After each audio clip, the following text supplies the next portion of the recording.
ಹೇಳ್ತಾ ಇದ್ರು ಮೈನಾವತಿಯರಿಗೆ ಪಂಡ್ರ ಬಾಯಲ್ಲಿ. ನಾನು ಇದೇ ಒಂದು ಚಾನ್ಸ್ ಅಂತ ಡ್ಯಾನ್ಸ್ ಮಾಡಿದೆ. ಬಕ್ಕಮ್ಮ ಬಕ್ಕಮ್ಮ ಬಕ್ಕಮ್ಮ ಬಕ್ಕಮ್ಮ ಎಕ್ಕಡ ಪತಾರ ಇಕ್ಕಡರ ಹೇ ಜನೆ ಪಶ ಬಕ್ಕಮ್ಮ ಬಕ್ಕಮ್ಮ. ಹೇ ಎಂಕಣ್ಣ, ಈ ನಾಟಕದಲ್ಲಿ ಒನ್ಸ್ ಮೋರ್ ಅಂದಾಗ ಪ್ರಮಾಣ ಸಾಕ್ಷಿ ಆಗ್ಲಿ ಹೇಳ್ತೀನಿ. ಒನ್ಸ್ ಮೋರ್ ಅಂದ್ರೆ ಏನು ಅನ್ನೋದು ಗೊತ್ತಿಲ್ಲ. ಆಗ ಅವ್ರು ಹೇಳಿದ್ರು ಒನ್ಸ್ ಮೋರ್ ಅಂದ್ರೆ ಬಹಳ ಚೆನ್ನಾಗಿ ಮಾಡಿದೀಯಾ, ಮತ್ತೊಮ್ಮೆ ಮಾಡು ಅಂತ. ಮತ್ತೊಮ್ಮೆ ಮಾಡಿ ಎಲ್ಲ ಚಪ್ಪಾಳೆ ತಡ್ದಾಗ ನನಗೆ ಸೈಡ್ ವಿಂಗಲ್ಲಿ ಹೋಗಿ ಅಳ್ತಾ ಇದ್ದೆ, ಆನಂದ ಭಾಷ್ಮ. ಆಗ ನನಗೆ ಗೊತ್ತಾಗಿತ್ತು ಸಿನಿಮಾ ಒನ್ ಮೋರ್, ವೇದಿಕೆ ಒನ್ಸ್ ಮೋರ್ ನಾಣ್ಯದ ಎರಡು ಮುಖಗಳಿದ್ದ ಹಾಗೆ. ಆದ್ರೆ ಇವತ್ತು ಏನೇ ಹೇಳಿದ್ರು ಸಿನಿಮಾದಲ್ಲಿ ಮಾಡಿದ್ದಾರೆ ಅನ್ನೋದನ್ನ ಗುರುತಿಸ್ತಾರೆ. ಇವತ್ತು ಬೀದಿಯಲ್ಲಿ ನಾಟಕ ಧೀರೇಂದ್ರ ಗೋಪಾಲ್ ಅವರು ಬೀದಿಯಲ್ಲಿ ನಾಟಕ ಆಡೋರು, ಕಾಲೇಜ್ಗಳಲ್ಲಿ ಇಲ್ಲಿ ಹೋಗಿ ನಾಟಕ ಆಡ್ತಿದ್ರು. ಆದ್ರೂ ಕೂಡ ಅವ್ರು ಕ್ಯಾಸೆಟ್ ಮಾಡಿದ್ರಲ್ಲ, ಅದು ಬಹಳ ಆ ದಿನ ಜೋರಾಗಾಯ್ತು. ನಾವು ಈ ತರ ಯಾತಕ್ಕೆ ನಾವು ಹಾಗೆ ಹೊನ್ನವಳ್ಳಿ ಮಿತ್ರ ಮಂಡಳಿ ಅರ್ಪಿಸುವ ನಗೆ 100 ಬಗೆ ಅಂತ ನಾನು, ನಮ್ಮ ಮೈಸೂರು ರಾಮಾನಂದರು, ಬ್ಯಾಂಕ್ ಜನಾರ್ದನು, ನಮ್ಮ ಡಿಂಗ್ರಿ ನಾರಾಜು, ಬಿರಾದರು, ಹೀಗೆ ಎಲ್ಲ ಕಲಾವಿದರು ಯಾವ ಸಮಯದಲ್ಲಿ ಬಿಡ್ತಾರೆ ಆ ಸಮಯದಲ್ಲಿ ಅವರು ಬ್ಯಾಂಕ್ ಜನಾರ್ದವ್ರು ನಾನು ಕರೆಯೋರು, ನಾನು ಹಾಗೆ ಅವ್ರನ್ನ ಕರೆಯೋರು.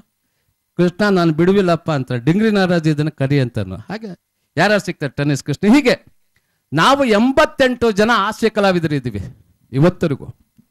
ಅದರಲ್ಲಿ ಸಿನಿಮಾದಲ್ಲಿ ಚಾನ್ಸ್ ಸಿಕ್ಕೋದು ಬರೀ 8 ಜನ 10 ಜನ ಕಲಾವಿದರಿಗೆ. ಒಂದೊಂದ್ಸಲ ಈಗ ಇತ್ತೀಚಿನ ದಿನಗಳಲ್ಲಿ ಅನಿಸುತ್ತೆ ನಮ್ಮಂಥವ್ರು ಯಾತಕ್ಕೆ ಸ್ವಲ್ಪ ಹಿಂದೆ ಕೂತಿದ್ದಾರೆ ಅಂದ್ರೆ, ಇವತ್ತು ದುಡ್ಡು ಕೊಟ್ಟು ಪಾತ್ರ ಮಾಡ್ತಕ್ಕಂಥ ಜನ ಜಾಸ್ತಿ ಆಗಿದ್ದಾರೆ, ಹಾಗೆ ದುಡ್ಡು ಬೇಡ ಅನ್ನೋರು ಜಾಸ್ತಿ ಆಗಿದ್ದಾರೆ. ಆದರೆ ಇಂಥ ಮಹಾನುಭಾವ ನಮ್ಮ ಸಾರಾಗೋವಿಂದ ಎಸ್ಸೆಗೋ ನಮ್ಮ ಅನೋಳಿಗೊಂದು ಪಾತ್ರ ಹಾಕಪ್ಪ, ಈ ಥರ ಹಾಕ್ಸ್ಕೊಂಡೆ ನಾವು ಮಾಡ್ಕೊಂಡು ಅದು ಬರ್ತಾ ಇದ್ದೀವಿ. ನಾನು ಪ್ರತಿ ಒಂದು ಹಂತದಲ್ಲೂ ಇವರಿಬ್ಬರನ್ನ ನೆನೆಸ್ತೀನಿ ಅಂದ್ರೆ ಯಾತಕ್ಕೋಸ್ಕರ ಅಂದ್ರೆ, ಮೊದಲಿಂದನೂ ಇವತ್ತೇನು ಹಾಲು ಜೇನು ಚಲಿಸುವ ಮಡ, ಹೀಗೆ ಆ ಸಿನಿಮಾಗಳೆಲ್ಲ ನೆನೆಸ್ಕೊಂಡಾಗ, ಆ ಕಟ್ಔಟ್ ಮಾಡಿದಾಗ ನೋಡಿದಾಗ ಆನಂದ ಆಗೋದು. ಅದರಲ್ಲಿ ಇವರಿಬ್ರು ಎತ್ತದ ಕೈ. ಉದಾಹರಣೆಗೆ ನಿಮ್ದು ಒಂದೇ ಒಂದು ಚಿಕ್ಕ ವಿಷಯ ಹೇಳೋದಕ್ಕೆ ಇಚ್ಛೆ ಪಡ್ತೀನಿ. ಚಲಿಸುವ ಮಡ ಅನ್ನೋ ಸಿನಿಮಾ, ಚಲಿಸುವ ಮಡದಲ್ಲಿ ಅಣ್ಣಾರ್ದು ಒಂದು ಸಾಂಗ್ ಇದೆ, ಅಂಬಿಕನ ಜೊತೆ ಹೇಳ್ಕೊಂಡು ಬರ್ತಂತ ಒಂದು ಸನ್ನಿವೇಶ ಇದೆ. ಆಗ ಇವರಿಬ್ಬರು ಒಂದು ಗ್ಲಾಸ್ನಲ್ಲಿ ಕರ್ನಾಟಕ ಮ್ಯಾಪ್ ಮಾಡಿಸಿದ್ರು. ಕರ್ನಾಟಕ ಮ್ಯಾಪ್ ಮಾಡಿಸಿ ಅದರಲ್ಲಿ ಅಣ್ಣವರು ಬರೋ ಥರ ಸಂಗೀತಂ ಶ್ರೀನಿವಾಸ್ಗೆ ಹೇಳ್ಕೊಂಡಿದ್ರು. ಆಯಿತು, ಅಣ್ಣವರು ಇದೇನಿದು ಅಂತ. ಇಲ್ಲ, ಮ್ಯಾಪ್ನ ಒಳಗೆ ನಿಮ್ಮ ಭಾವನೆಗಳು ಬರಬೇಕು, ನೀವು ಒಂದು ಬೇಡಿ ಇದೆಲ್ಲ ನಮಗಲ್ಲ, ರಾಷ್ಟ್ರಕವಿ ಕುವೆಂಪು ಇದ್ದಾರೆ, ಅಂತರಿಗೆ ಸಾರಂ ವಿಶ್ವೇಶ್ವರಯ್ಯನವರೇ ಇದ್ದಾರೆ. ಆದರೆ ನಮ್ಮ ಭಾಗಕ್ಕೆ ದೊಡ್ಡವರಾಗಿರೋರು ಅವರೇ. ಇವತ್ತು ನಾವು ಕೆಲವು ಸಲ ಹೇಳ್ತೀವಿ, ಡಾಕ್ಟರ್ ರಾಜ್ಕುಮಾರಣ್ಣ ಯೂನಿವರ್ಸಿಟಿಲಿ ಸಾರಾ ಗೋವಿಂದ ಆಗಿರಲಿ, ಹೊನ್ನವಳ್ಳಿ ಕೃಷ್ಣ ಆಗಿರಲಿ, ಎಸ್ ಎ ಗೋವಿಂದ್ರ, ನಮಗೆ ಯೂನಿವರ್ಸಿಟಿ ಅಂದರೆ ಡಾಕ್ಟರ್ ರಾಜ್ಕುಮಾರ್ ಅವ್ರ ಮನೆಯೇ ಯೂನಿವರ್ಸಿಟಿ. ನಿಮ್ಮ ಹಳ್ಳಿಯ ಬಾಲ್ಯ ಹೇಗಿತ್ತು ಅಂತ ಹೇಳ್ಬಿಟ್ಟು, ನಿಮ್ಮ ರೈತಾಪಿ ಜೀವನ? ಚೆನ್ನಾಗಿತ್ತು ಸರ್, ಚೆನ್ನಾಗಿತ್ತು. ಅಂದರೆ ಒಂದು ಹೇಳಬೇಕು ಅಂದರೆ ಭಾಳ ಕಷ್ಟ. ನಾವು ಸುಳ್ಳು ಯಾಕೆ ಹೇಳ್ಬೇಕು, ಇರೋ ವಿಷಯ ನಾನು ಮಾತಾಡ್ಬಿಡ್ತೀನಿ, ಏನಾರ ಅನ್ಕೊಳ್ಳಿ. ಶನಿವಾರ ಸ್ನಾನ ಮಾಡ್ತಿದ್ದೆವು ಸರ್, ವಾರಕ್ಕೊಮ್ಮೆನೇ ಸ್ನಾನ, ಬಾಕಿ ದಿವಸ ಇಲ್ಲ. ಅದು ಶನಿವಾರ ಅಂದರೆ ರಸ್ತೆಯಲ್ಲಿ ತರಗನ್ನ ಗುಡಿಸ್ಕೊಬಂದು ಒಲೆಗಾಕಿ ಸ್ನಾನ ಮಾಡ್ತಿದ್ದೆ. ಅಷ್ಟೊತ್ತಿಗೆ ಕೆಲವು ಸಲ ಪುಣ್ಯಾವತ್ತು ಬೇಗ ಹೊತ್ತಿಗೆ ಮುಂಚೆ ಬಂದು ತರ್ಗ ಹಾಕೊಂಡು ನಾವು ಬಂದರೆ ಇಲ್ಲೇನು ತರ್ಗೂ ಇಲ್ಲ ಬುರ್ಗೂ ಇಲ್ಲ, ಏನು ಅಷ್ಟಷ್ಟಕ್ಕೆ ಏನೋ 2 ಚಂಬ ಹಂಗೆ ಹಾಕೊಂಡು ಹಂಗೆ ಬರ್ತಾ ಇದ್ದು. ಒಂದು ಎರಡನೇದಾಗಿ ಬರಗಾಲ ಅಂತ ಇತ್ತು. ಬರಗಾಲ ಅಂದರೆ ಬಹಳ ಕಷ್ಟಕರವಾದ ದಿನಗಳು. ಅವತ್ತು ದಿನ ರಾಗಿ ಅಂಬ್ಲಿ ಕುಡಿದ್ರೆ ಸಾಕು, ಅವರೇ ಶ್ರೀಮಂತರು. ರಾಗಿ ಅಂಬ್ಲಿ ಅಂಥದ್ರಲ್ಲಿ ಅನ್ನ ತಿನ್ನೋ ಬಗ್ಗೆ ಎಲ್ಲಿ ಯಾರಿಗೂ ಇಲ್ಲ. ಯಾವುದೋ ಶಾನ್ ಬಗ್ರ ಮನೆಯಲ್ಲಿ ಪಟೇಲ್ರ ಮನೆಯಲ್ಲಿ ಅನ್ನ ತಿಂತಿದ್ರು, ಅವುಗಳೇನೋ ನೋಡಿಕೊಂಡು ಇದು ಮಾಡ್ತಿದ್ರು. ಇಂಥ ಒಂದು ಸಂದರ್ಭದಲ್ಲಿ ಒಂದು ಸಲ ನಮ್ಮ ಅಕ್ಕನ ನೋಡಕ್ಕೆ ಒಬ್ರು ಗಂಡು ಬಂದ್ರು. ನಮ್ಮ ಅಣ್ಣ ಆ ಗಂಡು ಬಂದಿದಾರಲ್ಲ ಅವ್ರಿಗೆ ಅಂತ ಅಂದ್ಬಿಟ್ಟು ಪಕ್ಕದ ಮನೆಯಲ್ಲಿ ಶಾನಭಾಗ್ರ ಮನೆಯಲ್ಲಿ ಮೊಟ್ಟ ಮೊದಲ ಬಾರಿಗೆ ನಾರಾಯಣಯ್ಯನವರ ಮನೆತನದಲ್ಲಿ ಅಕ್ಕಿ ಇನ್ನೊಬ್ಬರ ಮನೆಯಿಂದ ಇಸ್ಕೊಂಡು ಬಂದಿದ್ದು ಅಂದ್ರೆ ಅವತ್ತು 1-2 ಸೇರು ಅಕ್ಕಿ ತಗೊಬಂದಿದ್ರು. ಅನ್ನ ಆಯ್ತು, ಸಾರಾಯ್ತು, ಎಲ್ಲ ಆಯ್ತು. ನಾನು ಕಾಯ್ತಾ ಇದ್ದೆ ಗಂಡು ಕೂತ್ಕೊಳ್ಳೋದನ್ನ. ಗಂಡು ಕೂತೆಟ್ಗೆ ನಾನು ಹೊಡೋಗಿ ಕೂತ್ಕೊಬಿಟ್ಟೆ. ನಾನು ಹೊಡೋಕೆ ಕೂತ ಈ ಕಡೆ ನಮ್ಮ ಅಕ್ಕ ಅಂತ ಅಂತಾರೆ. ನಾನು ನಮ್ಮ ಅಕ್ಕ ನೋಡಿದ್ರು ತಾನೆ. ಅಷ್ಟೊತ್ತಿಗೆ ನಮ್ಮ ಅಣ್ಣ ಆ ಕಡೆಯಿಂದ ಬಂದರು. ಹಿಂಗೆ ನೋಡ್ತಾವ್ರೆ. ಓ ಇವನು ಯಾಕೋ ಗುರುಗುಟ್ಕೊಂಡು ನೋಡ್ತಾನೆ, ನೆಂಟ್ರಿರೋವರೆಗೂ ಹೊಡಿಯಲ್ಲ, ನೆಂಟ್ರು ಹೋದ್ಮೇಲೆ ಏನಾರ ಹೊಡ್ಕೊಳ್ಳಿ ಅಂತ ನಾನು ಸುಮ್ಮನಾದ.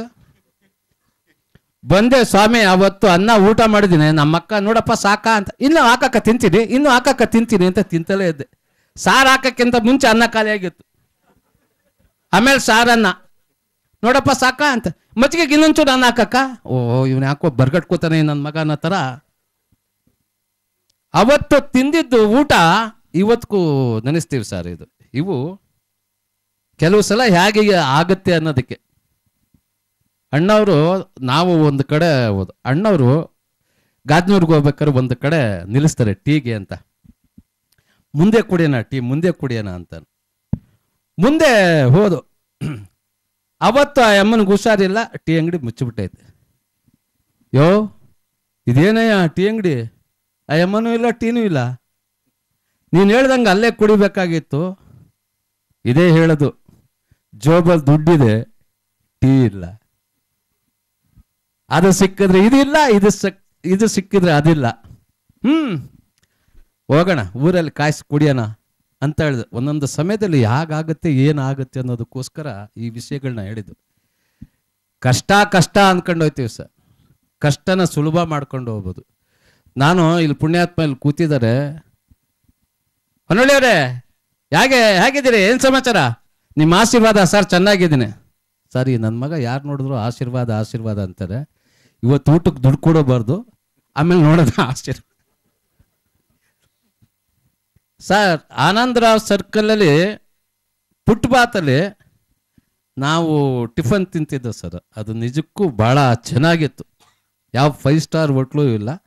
ನಾವಾದಷ್ಟು ಹೀಗೆ ನಾನೇ ಇವರು ಕೊಡೋ ದುಡ್ಡಲ್ಲಿ ಒಂದು 3 ರೂಪಾಯಿ ಮಿಕ್ಕಿಸ್ತಿದ್ದೆ. ಸರಿ ಒಂದು ದಿವಸ ಆಯ್ತು, ಆನಂದರಾವ್ ಸರ್ಕಲ್ ಒಂದು ಹೋಟ್ಲಿದೆ.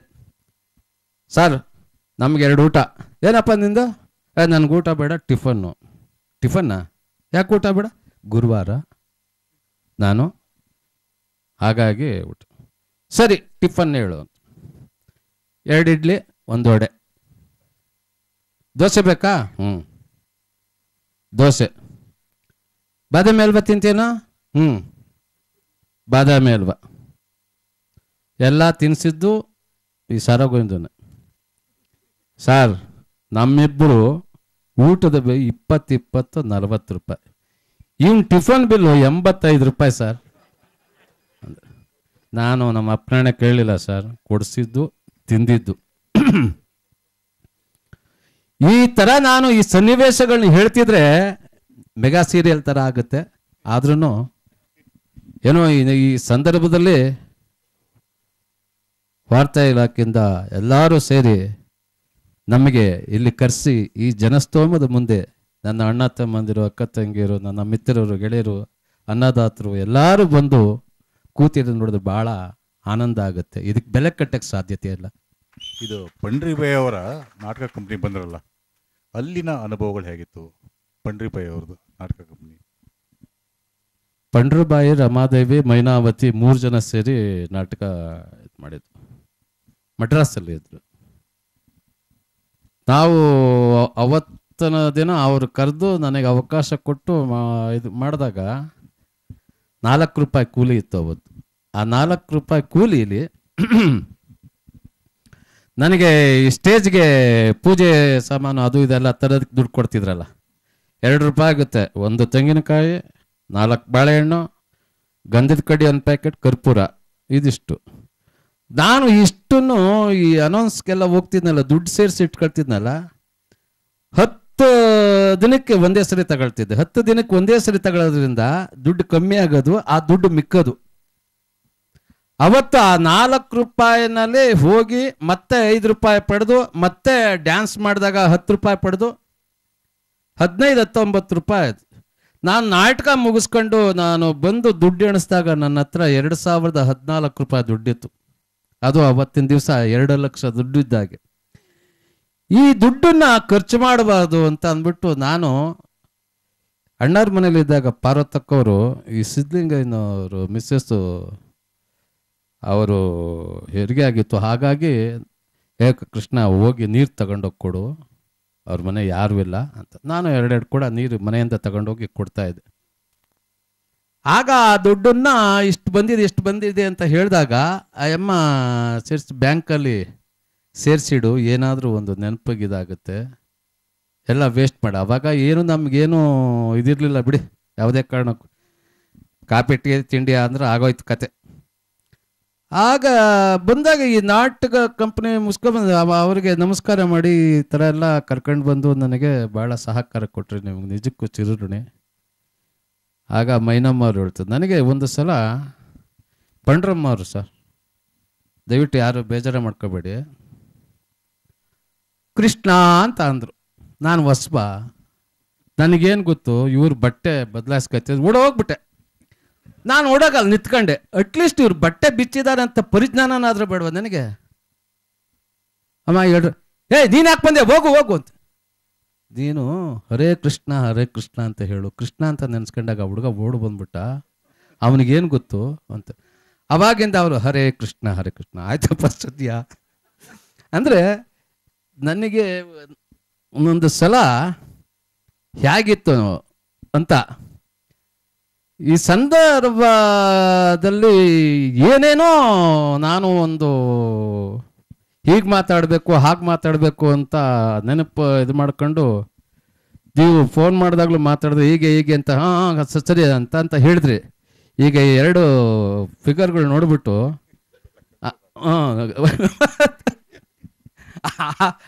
ಆದ್ರೂ ಇದ್ರೆ ನಮಗೆ ಸದಾ ಏನೇ ಇದ್ರು ನಾವು ಅವ್ರನ್ನ ಬಯಸ್ತೀವಿ ಸರ್.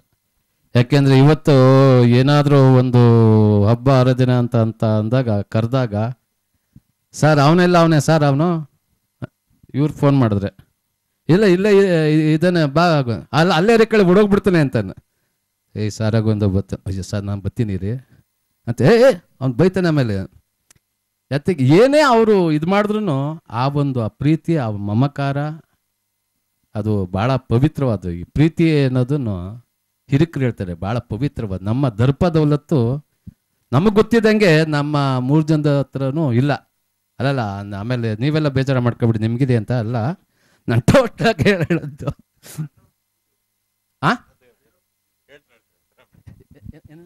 ನೀವು ರಾಜ್ಕುಮಾರ್ ಅವ್ರನ್ನ ಫಸ್ಟ್ ಭೇಟಿ ಆದ್ರಲ್ಲ ಊಟ ಸರ್ ಅದೆಲ್ಲ ಅಲ್ಲ, ಫಸ್ಟ್ ರಾಜ್ಕುಮಾರ್ ಅವ್ರನ್ನ ಭೇಟಿ ಮಾಡಿದ್ ಹೇಳಿ. ನಾನು ಈಗ ಹೇಳಿದ್ನಲ್ಲ ಸರ್, ಮಡ್ರಾಸ್ಗೆ ಹೋದೆ. ಮಡ್ರಾಸ್ಗೆ ಹೋಗಿ ಗೇಟ್ ಹತ್ರ ನಿಂತ್ಕೊಂಡು ನೋಡ್ತಿದ್ದೆ, ಇವರು ಫುಲ್ಲು ಮೈಕೈಗೆಲ್ಲ ಎಣ್ಣೆ ಹಾಕೊಬಿಟ್ಟಿದ್ದಾರೆ. ಅಣ್ಣವರು ಮೈಕೈಗೆಲ್ಲ ಎಣ್ಣೆ ಹಾಕ್ಬಿಟ್ಟಿದ್ದಾರೆ. ನನಗೆ ಗೊತ್ತಾಗಲ್ಲ. ನಾನು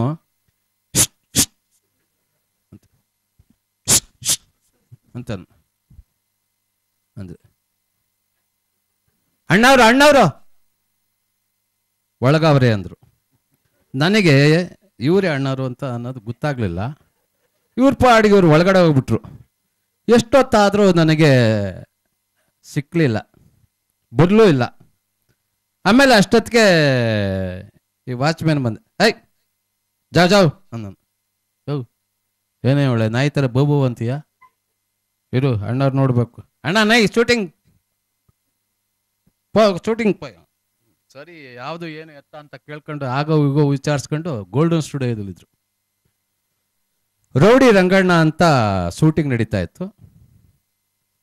ಅಲ್ಲಿ ಮಣಿ ಅಂತ ಒಬ್ಬ ಪ್ರೊಡಕ್ಷನ್ ಅಸಿಸ್ಟೆಂಟ್, ಆತ ಹೇಳ್ದ, ನೋಡಿ ಒಳಗಡೆ ಯಾರನ್ನೂ ಕರ್ಕೊಂಡು ಹೋಗಂಗಿಲ್ಲ, ಯಾರನ್ನೂ ಬಿಡಲ್ಲ, ದಯವಿಟ್ಟು ನೀವೇನೋ ಅಣ್ಣವರು ಏನೋ ಒಂದೊಂದು ಸ್ವಲ್ಪ ನಾನು ಕನ್ನಡ ಬರ್ತದೆ ಅಷ್ಟು ಇದು ಬರಲ್ಲ, ಒಂದು ಸೈಡಲ್ಲಿ ನಿಲ್ಲಿಸ್ತೀನಿ, ನೀವು ಅಲ್ಲಿ ಇರಬೇಕು, ಯಾವುದೇ ಕಾರಣಕ್ಕೂ ಅಲ್ಲಿಂದ ಬರಬಾರ್ದು. ಅವ್ರ ಅಣ್ಣವ್ರು ಅಲ್ಲವ್ರೆ ಅಂತಂದರೆ ಇಲ್ಲಿ ಒಂದು ಕಡೆ ಗೋಣಿ ಚೀಲ ಎಲ್ಲ ತುಂಬಿ ಇತ್ತು. ಆ ಗೋಣಿ ಚೀಲದ ಹಿಂದೆ ಕಿಂಡಿ ಮಾಡಿ ನೋಡ್ತಾ ಇದ್ದೆ. ಕಿಂಡಿ ಮಾಡಿ ನೋಡಿದಾಗ ರಾಜಾಶಂಕರ್ ಅವರು ಕಂಡ್ರು, ರಾಜಾಶಂಕರ್ ಅವರು. ಆಮೇಲೆ ಹಾಗೆ ಚಂದ್ರಕಲಾ ಅವರು ಬಂದರು. ಅಯ್ಯೋ ಇವರಿಬ್ರು ಬಂದರು, ಅಣ್ಣಾರೇ ಬರಲಿಲ್ವಲ್ಲ ಅಂತ. ಅಷ್ಟೊತ್ತಿಗೆ ಅಣ್ಣವ್ರು ಬಂದರು ಸರ್.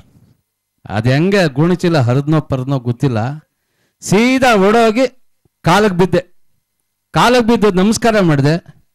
ಯಾವೂರಪ್ಪ? ಈ ಥರ ಸ್ವಾಮಿ, ನಾನು ಹೊನ್ನೊಳ್ಳಿ ಅರ್ಕಲ್ಗೋಡ್ ತಾಲೂಕು, ನಿಮ್ಮ ನೋಡಬೇಕಾಗಿತ್ತು, ಬರ್ತೀನಿ ಸ್ವಾಮಿ.